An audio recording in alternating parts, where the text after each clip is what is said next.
instead of being worried about whether someone thinks we look silly trying something new, we should reframe it into thinking we might be inspiring someone else who's watching us try something new.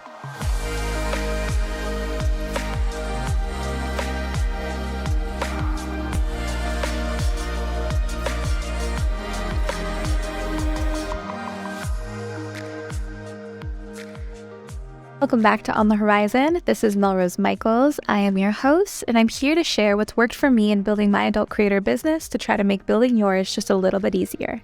Let's get into today's episode. It will never cease to amaze me how often I feel resistance to trying or doing something new out of the fear that I'm going to look silly doing it. If you're listening to this episode, I know it's a little unlike the stuff that we normally do, but I just recently kind of came face to face with this silly fear of mine, and I stopped to think about how many creators follow SWCEO and listen to our stuff and might also feel this way, so I wanted to talk with you about it. There is this unspoken kind of back of mind thought that I feel like myself and so many people I know carry, where we don't want to try new things because we're afraid of what people are going to think of us when we're doing them. With like somehow this ridiculous expectation that we're supposed to be professionals at something the first time we try, which is so silly to say out loud and so ridiculous to think or carry on ourselves and to place this expectation. But so often as adults, we find that that is the truth, that we don't want to try something new because we're going to be bad at it. And we're so uncomfortable being bad at it that we just don't try at all. And how heartbreaking to me it is that so much of our human potential is trapped behind our fear of what other people are going to think of us because we're not good at it the first time we try. That really resonates with me because there's so many things that I want to try and that I'm moved to try and that I'm inspired to try and that I haven't tried because I don't want to look stupid or sound stupid or be perceived as not good enough at something. And I think that's a human experience. I think not just adult creators feel that, but I think almost everyone feels that. And it's sad because we are sacrificing part of what we could be, who we could be, for settling with who we are now, all because of fear. And that in itself it's just mind-blowing. There's this philosophy around quantum change, I believe it's called. And it's this idea that this is a learned behavior with adults where we are too afraid to act for fear of looking, silly to others. And this was taught to us somewhere along the way, or we learned this somewhere along the way because we are innately born like that. If you think about it, when you're a child, like a baby, you depend on everyone else for survival. But at a certain point, you get to an age where you're crawling around the floor and something is out of reach, or you have some desire and you learn to walk. And it doesn't happen on the first try. It happens after a handful of failures, hundreds even, of getting up and falling down, or getting up and almost taking a step and falling down, or getting up and holding on to something and sort of walking over but not letting go. And the repetition of trying again and trying again and trying again. But a baby never worries about what anyone else is thinking about them. They're not worried that they're going to look silly when they fall down.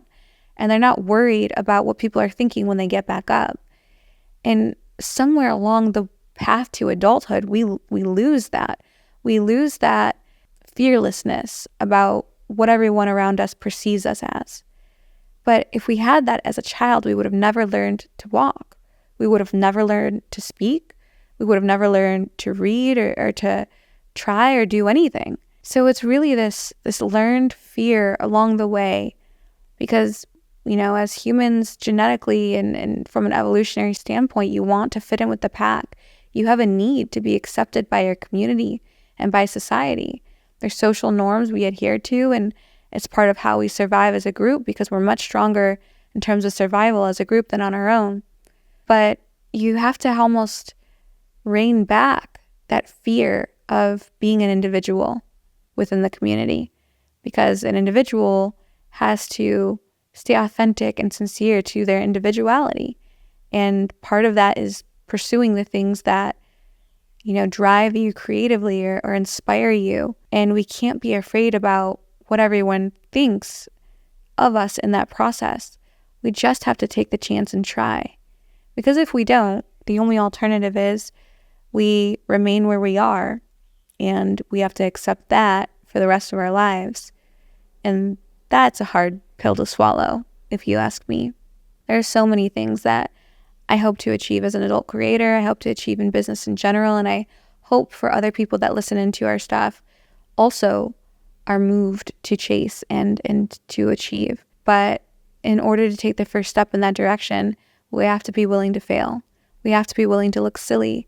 And we have to be willing to understand people might feel or think or say certain things about this new venture that we're pursuing or we're capitalizing on, and be okay with it. And the real truth of the matter is most people don't think about us anyway. So this fear is so perceived and it's not real most of the time. And once you start to realize that you're only the center of your own world and your own universe, maybe this whole thing and this whole process becomes a little bit easier.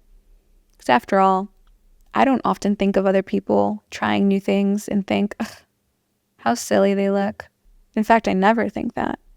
When I see people venturing into new arenas or new verticals, I find myself often inspired by them, even if they're bad, just because they have the confidence to try. And so often in life, I hadn't. So maybe we need to remember it that way, that instead of being worried about whether someone thinks we look silly trying something new, we should reframe it into thinking we might be inspiring someone else right now. We might be inspiring someone else who's watching us try something new that they're too afraid to. I hope if you needed to hear this today that you share it with another creator friend that maybe needs to hear it as well. If there's a new content niche you want to try, or if there's a new business venture you want to pursue, I hope you have the confidence to do it. Take this as your sign. Take this as the universe saying that you deserve to chase things that light a fire within you. Because you do. It would be absolutely incredible if you rated this podcast 5 stars and left a little review. We want to get this podcast to as many adult creators as possible, and you taking a second to leave a couple stars and a review really helps us do that. Thanks so much.